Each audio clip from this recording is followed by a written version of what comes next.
Olá! Hoje o Conexões traz mais uma entrevista com um candidato ao governo de Goiás. E desta vez, quem está aqui conosco para falar sobre seu plano de governo é a única mulher a concorrer à vaga nessas eleições, a professora Marta Jane, que é do Partido Comunista Brasileiro. Olá, Marta, muito obrigada pela presença. Oi, Camila. Um olá especial às pessoas que estão nos acompanhando, seja pela internet ou em casa, tá? E obrigada pelo espaço para trocarmos ideias aqui.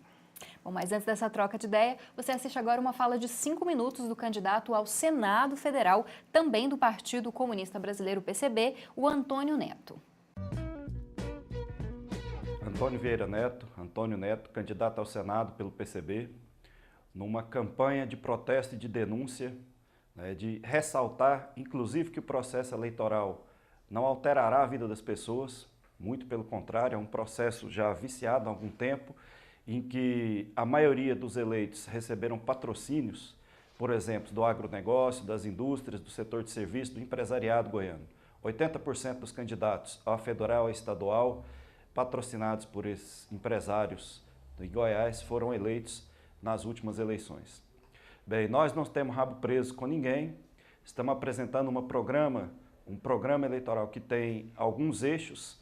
Primeiro, a desmercantilização da vida. Nós achamos que a vida, as condições básicas de existência da população, como por exemplo saúde, educação, transporte, moradia, não é comércio, não pode ser comércio, né? Então nós achamos que tem que ser desmercantilizado. Por isso,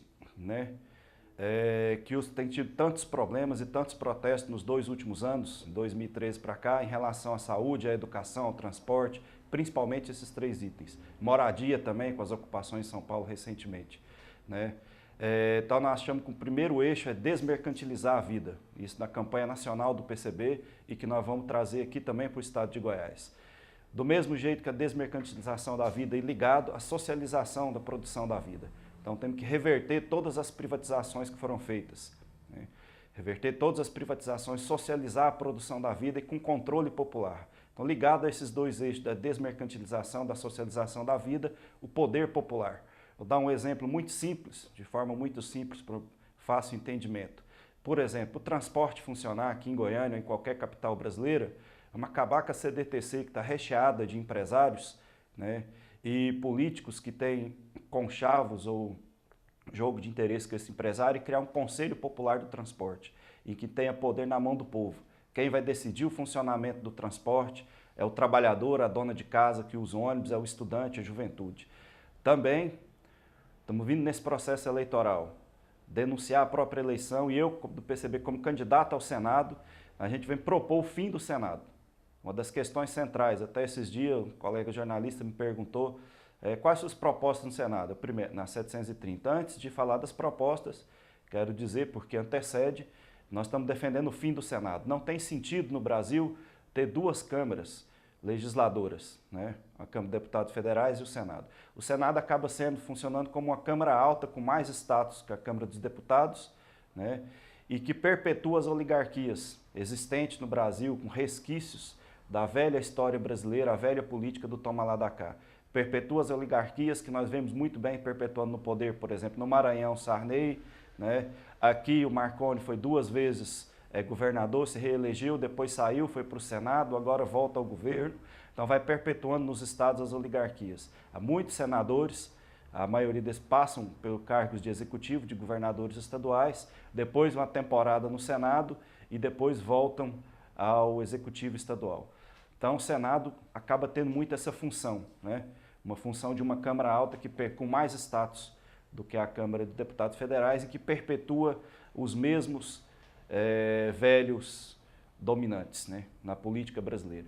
Então nós chamamos o fim do Senado. Junto com o fim do Senado, os 3 outros eixos que eu falei, da desmercantilização da vida, da socialização da produção da vida e do poder popular. Então, casado com essa proposta do fim do Senado, está o poder popular, ou seja, nós estamos apontando no sentido de mais democracia representativa. Sabemos das condições atuais e sabemos que é perfeitamente possível e são simples as coisas que nós estamos propondo. Ou seja, nós vamos avançar no sentido de mais democracia direta, contrário do que eu tinha dito agora, representativa, corrigindo, mais democracia direta, mais poder na mão do povo. Nós queremos a divisão da riqueza, né? Da riqueza, da renda, e não só a divisão da riqueza, da renda, a socialização da riqueza, da renda e a socialização do poder também, das decisões políticas e etc., para que a gente avance. Também uma outra questão é a criminalização da pobreza, né, dos movimentos sociais. Então nós somos contra a redução da maioridade penal, pelo fim da criminalização dos usuários de drogas, como forma de combater, e pelo fim da PM também, como forma de combater a guerra à pobreza que tem sido feita. Porque por trás do discurso, né, da guerra às drogas, não estamos defendendo uso nem nada disso, nem apologia, mas por trás desse discurso, o principal é a guerra à pobreza. Agora vamos começar com a candidata. Marta, você foi candidata ao cargo também de governadora nas eleições de 2010, concorreu com Marconi Perillo, com Iris Rezende. Quais as experiências que você trouxe do último pleito para esse agora? O que você traz de novo também para esse pleito? Camila, infelizmente, novidades não tem muitas, né? É claro que a gente acumula aí uma experiência, né, de participar no processo político eleitoral, mas, infelizmente, o que a gente vem reiterar agora em 2014 é que todas as críticas, as denúncias, né, que nós apresentávamos em 2010 se confirmaram, né, as críticas anteriores e as que a gente já apresentava para a possibilidade da continuidade do projeto, desse projeto que já estava em curso no estado de Goiás, que é um projeto concentrador de riqueza. Então, o que nós vimos nesses últimos 3 anos e meio, quase 4, é o aumento da concentração de riquezas, né, no estado de Goiás, o crescimento do PIB goiano e o aumento da concentração de riquezas. E isso é o que a gente já apontava e a gente continua apontando nesse momento, que esse projeto de desenvolvimento concentrador de riqueza é um projeto falido do ponto de vista do atendimento dos interesses da população trabalhadora. Bom, Marta, você, além de outros candidatos, são candidatos de esquerda, trazem uma outra proposta. Como competir nessas eleições em que existem candidatos com grandes verbas para investimento, grandes campanhas? Como fazer frente a essa forma como a campanha eleitoral tem se desenvolvido no Brasil?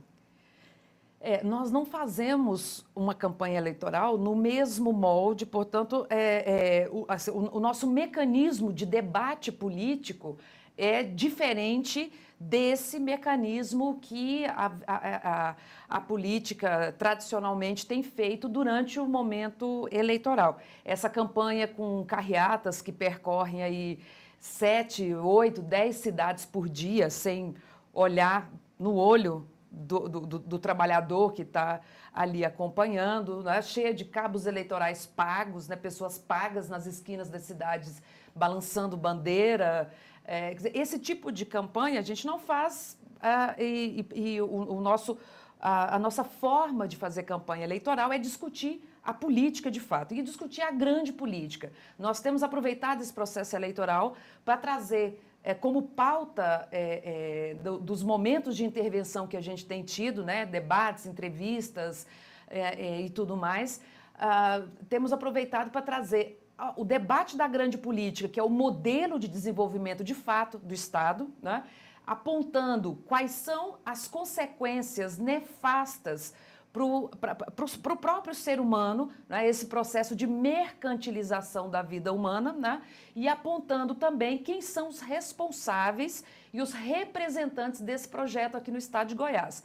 São exatamente esses que você mencionou, com as campanhas gigantescas, com grandes recursos investidos, né, e é um investimento mesmo, porque o processo eleitoral se tornou um grande negócio, né, no qual as empresas financiam ali os candidatos que se propõem a executar esse tipo de política e depois de eleito esse candidato está comprometido com os interesses desses grupos econômicos que financiaram as suas candidaturas. Exemplo disso nós temos aqui no próprio estado de Goiás. Se nós observarmos, por exemplo, a última campanha eleitoral de 2010, as 5 maiores empresas financiadoras da campanha eleitoral do atual governador são as 5 empresas melhor beneficiadas com as licitações viciadas feitas pela máquina administrativa, e muitas delas chegaram a ter um lucro de mais de 900% em relação ao valor investido na campanha eleitoral do atual governador Marconi Perillo. Então, isso mostra que é de fato um negócio, e esse tipo de política, esse tipo de campanha eleitoral, nós não nos dispomos a fazer. Você vê como necessária uma reforma política que mude esse jogo eleitoral, em que aquele que tem mais recursos, que tem mais empresas por trás, é geralmente quem consegue receber o maior número de votos? Sem sombra de dúvidas, é necessária uma reforma política, mas nós não embarcamos nesse discurso do governo federal, de um discurso a toque de caixa, às vésperas de eleição, né, chamando o plebiscito aí para a reforma eleitoral, porque nós entendemos, em primeiro lugar, que é um engodo, o propósito de reforma eleitoral que se coloca exatamente no momento eleitoral, depois de 12 anos no poder, né, da gestão PT-PMDB no governo federal, e só agora essa pauta aparece. Nós entendemos que também é um engodo se a gente observa que a correlação de forças que está estabelecida no Congresso Nacional e no Senado Federal não é uma correlação de força capaz de aprovar uma reforma política que, de fato, coloque o dedo na ferida em termos das questões que são cruciais e que contaminam e não permite, de fato, um processo eleitoral menos viciado.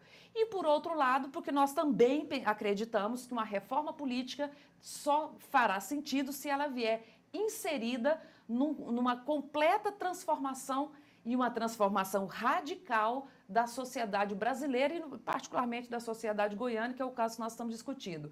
Nós não acreditamos em reformas pontuais que não garantam, de fato, um novo modelo de desenvolvimento que supere esse processo de acumulação de riqueza, que é, inclusive, custeado, bancado por meio do Estado brasileiro e aqui no Estado de Goiás pelo Estado goiano, né? Pela máquina administrativa do Estado.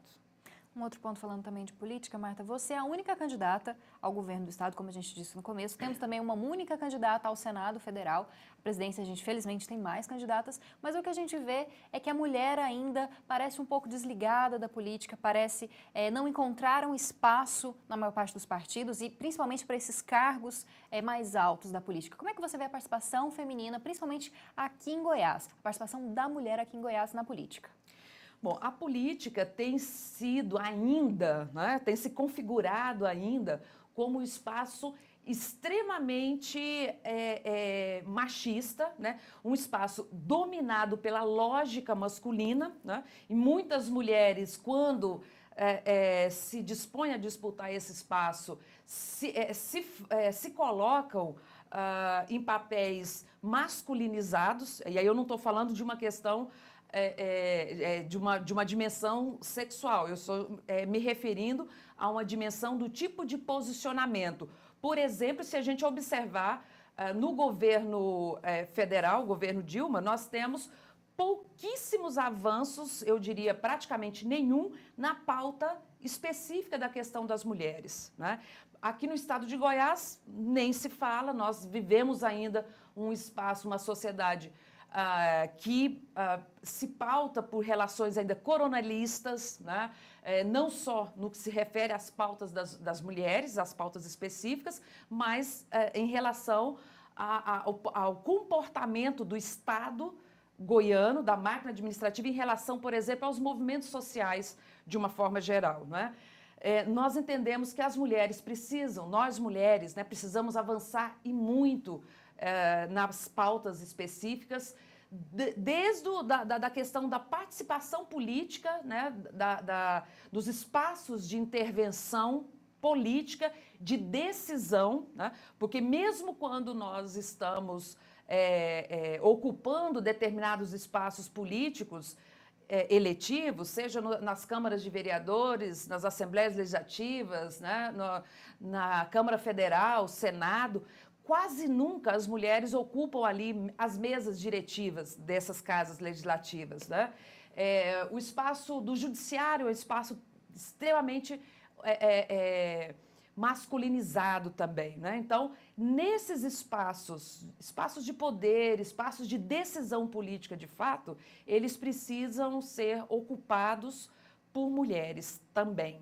E, nesse sentido, nós defendemos a Constituição do Poder Popular e a defesa nossa também da Constituição do Conselho Popular da Mulher, em todas as cidades do estado de Goiás, em todos os espaços que nós possamos intervir nas políticas sociais no âmbito do governo do estado.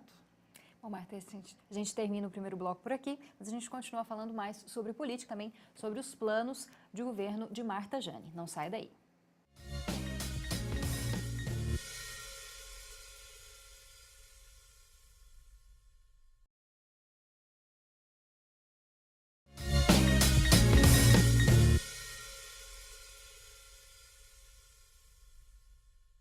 Estamos de volta com Conexões, que hoje conversa com Marta Jane, do PCB, que é candidata ao governo de Goiás. Bom, Marta, a sua campanha ela é toda baseada na tentativa, no sonho da implementação do socialismo. Isso é possível atualmente? É possível reverter essas práticas neoliberais, capitalistas, em que se encontra hoje o nosso país, o nosso estado? Bom, a coligação PCB-PSTU, que é a coligação Construindo o Poder Popular, Goiás para os Trabalhadores, acredita que não só é possível, como é necessário a superação desse processo de mercantilização da vida, que é característica própria do sistema capitalista, né? Da forma de produzir a existência humana sob os moldes capitalistas. Então, nós entendemos, e se nós pegarmos, por exemplo, as experiências socialistas do século XX, nós vamos verificar que muitas delas foram construídas a partir de lutas dos trabalhadores, com avanços, com retrocessos, e, com toda certeza, a experiência das lutas dos socialistas no Brasil e em outros países capitalistas também, são exatamente as lutas políticas que fizeram com que as pautas dos trabalhadores pudessem avançar.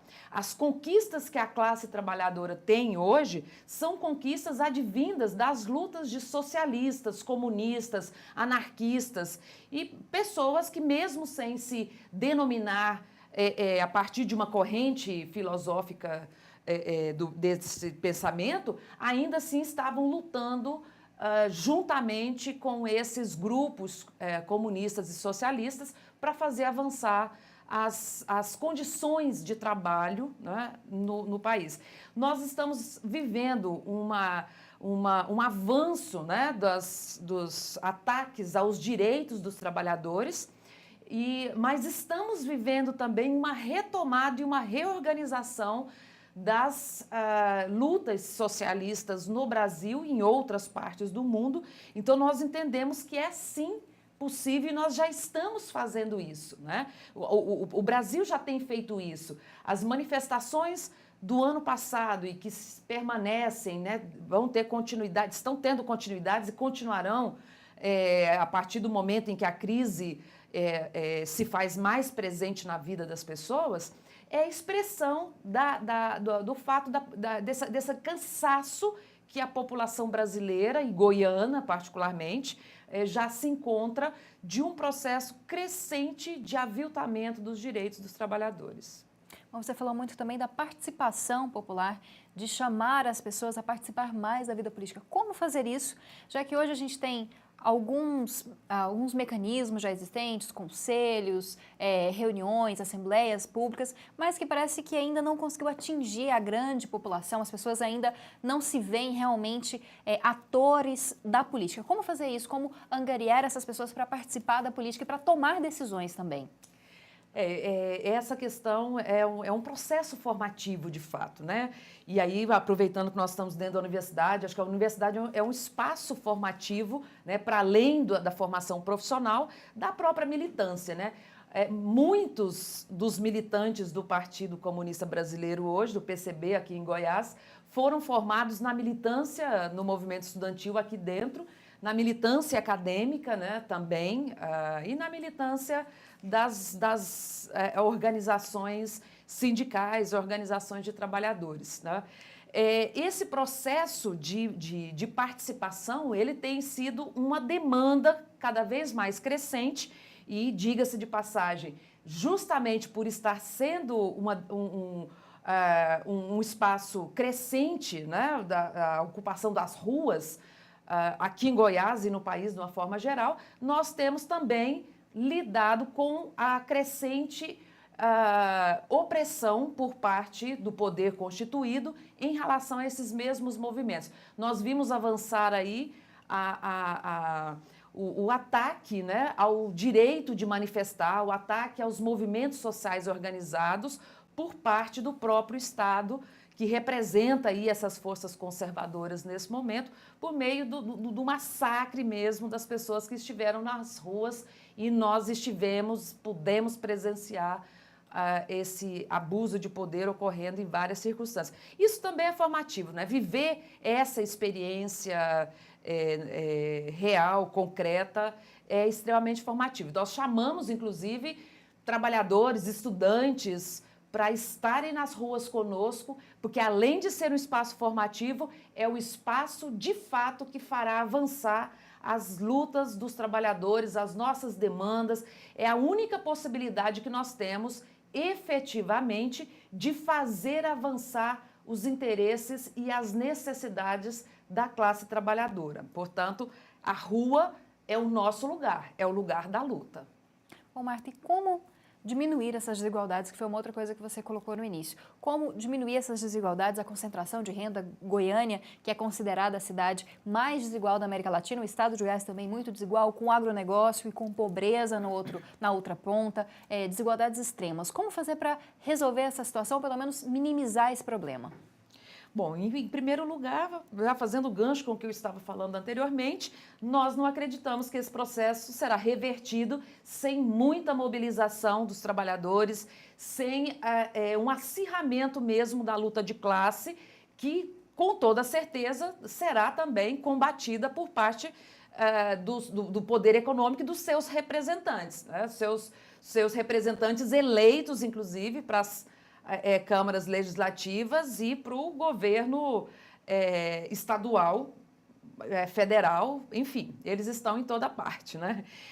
Agora, nós entendemos que esse processo, esse modelo de desenvolvimento que está colocado, precisa ser revertido imediatamente e por ação, para além da ação necessária dos movimentos sociais e fundamental, né?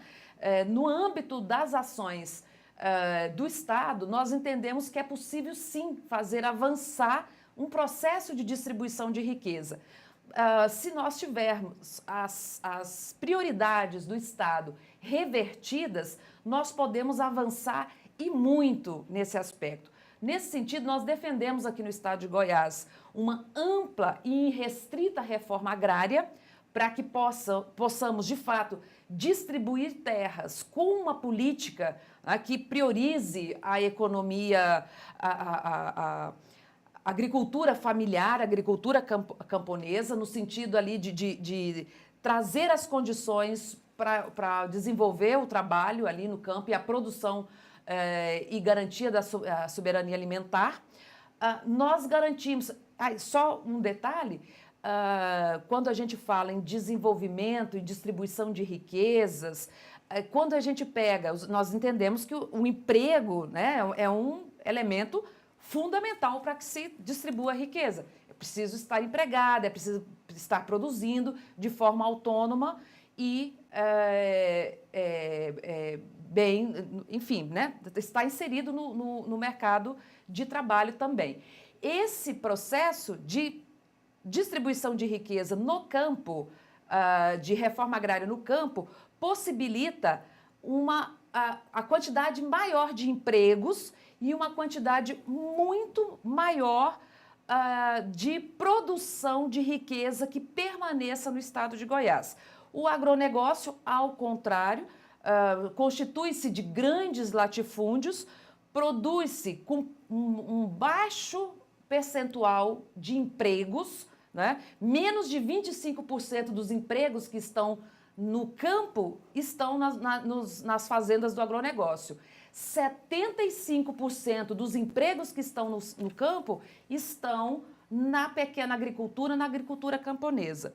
E, além do mais, o agronegócio ainda exporta o produto, fazendo com que a riqueza não permaneça no estado de Goiás, fazendo com que a concentração de riqueza seja cada vez mais acentuada. No espaço urbano, é necessário também uma ampla reforma da lógica de ocupação do espaço urbano, né? E defendemos, juntamente com isso, a ideia, né, da irrestrita socialização e garantia efetiva dos direitos básicos como saúde, educação, moradia, transporte, quer dizer, garantindo acesso ao direito, a esses direitos, né, mantidos pelo Estado e de forma universal, nós também distribuímos riqueza e garantimos condições de vida. Bom, nosso tempo mais uma vez chegou ao fim e a gente vai falar mais sobre saúde, educação, exatamente isso que você colocou na última pergunta. Então não saia daí e confira um pouco mais sobre os planos de governo de Marta Jane.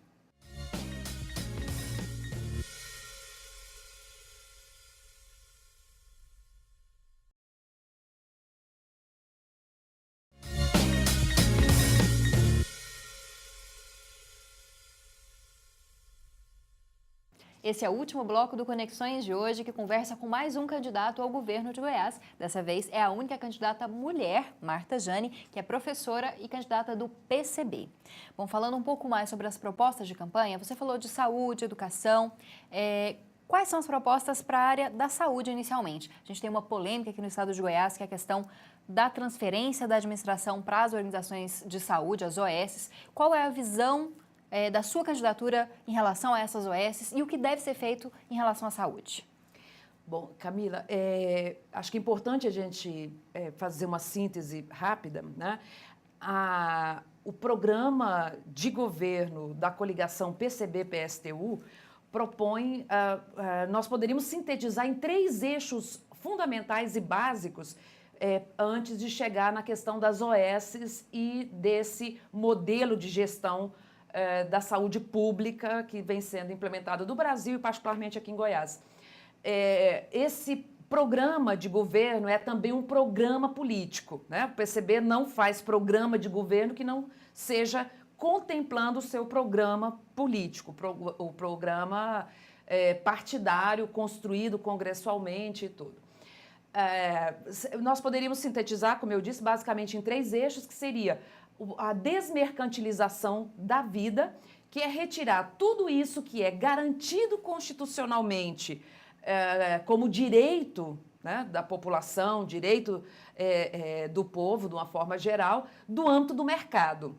E trazer isso para o âmbito da prioridade da própria vida, né, da própria condição humana que necessita saúde, educação, transporte, moradia, segurança, enfim. Todas essas questões são consideradas direitos, que são fundamentais e sem as quais o ser humano não vive de forma completa a sua condição humana, né?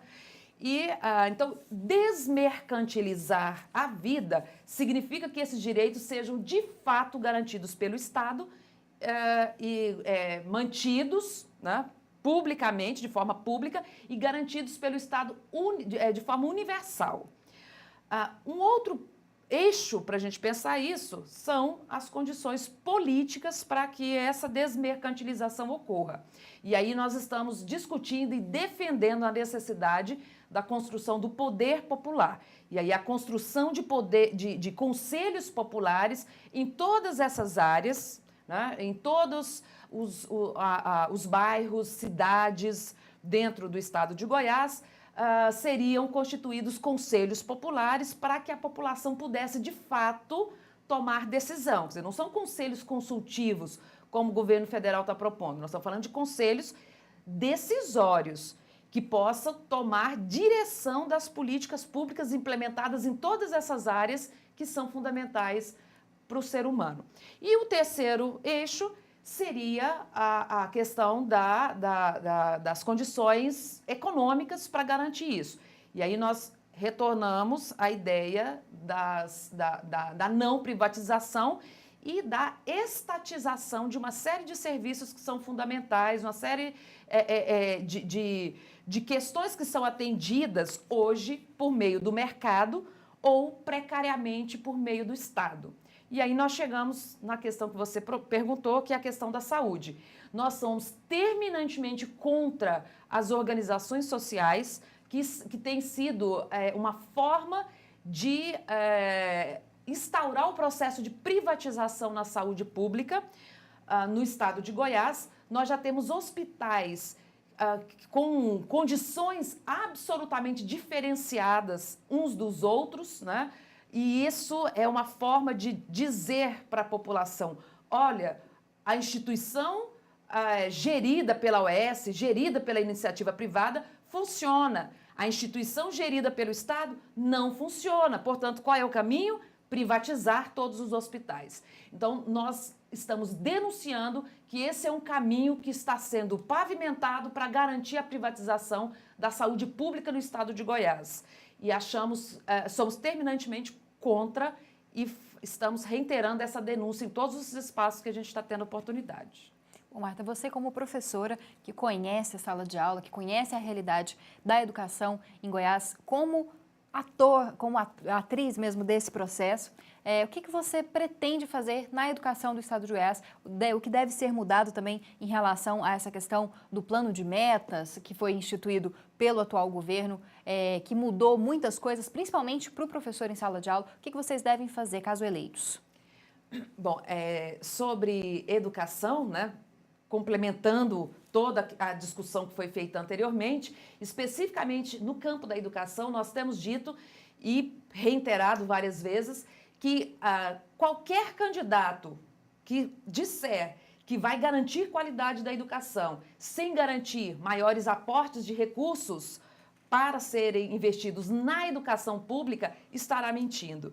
Aquele que disser que o problema da educação pública é só uma questão de gestão do recurso, está mentindo. Nós estamos vendo as escolas em situações caóticas no estado de Goiás, escolas ainda feitas de placa, pasmem, ainda existem. Salários de professores que não dão possibilidade de uma vida digna e o professor tem que se sobrecarregar de aulas, de escolas para poder garantir a sua subsistência, né? Nós temos visto as condições precárias do próprio plano de cargos e salários dos professores, com um ataque absurdo do governador Marconi Perillo e do secretário de Educação Tiago Peixoto, que retirou direito adquirido no plano de carreira, que é o incentivo, né, para a formação em nível de especialização, mestrado e doutorado, ou seja, dizendo que a formação não é importante, que os professores não precisam estudar, né? Nós temos visto a situação dos estudantes que chegam ao final do ensino fundamental e médio sem o domínio dos conhecimentos mínimos, né? Nós temos visto também, por outro lado, candidatos, esses candidatos que são sendo chamados de os 4 primeiros nas pesquisas, né? Dizerem que vão garantir educação em tempo integral, que vão melhorar a qualidade da educação, mas ninguém fala em recurso. Nós defendemos 10% do PIB goiano para ser investido em educação pública, para que a gente possa, inclusive, garantir as condições de financiamento e de tornar viável o ensino superior que o Estado se propõe a fazer, que é a UEG, né? A UEG hoje é uma instituição que não se pauta no tripé ensino, pesquisa e extensão. Saiu agora os dados, os índices aí da avaliação da UEG, em termos de pesquisa, em termos de conexão com outras instituições por parte dos professores, a instituição tem nota 0, porque não existe financiamento. O financiamento que existe na UEG é o financiamento oriundo das instituições privadas. E aí nós entendemos que tanto o EG quanto o FG, né, essa instituição aqui, devem priorizar o financiamento público, devem permanecer na luta pelo financiamento público da pesquisa para que garanta a autonomia da universidade, não só frente aos órgãos públicos, como também frente ao mercado, que também tem se encarregado de encaminhar uma pauta para a universidade cumprir, né? Seja por meio das pesquisas, seja por meio da formação técnica, profissional, dirigida a determinadas áreas, né? Então, nós entendemos que a educação pública de qualidade se faz com recurso público e com recurso, de fato, suficiente para isso, né? Bom, Marta, infelizmente nosso tempo está chegando ao fim. Gostaria muito de agradecer a sua presença aqui, por ter vindo falar com a gente e mostrar um pouco do seu plano de campanha. Muito obrigada.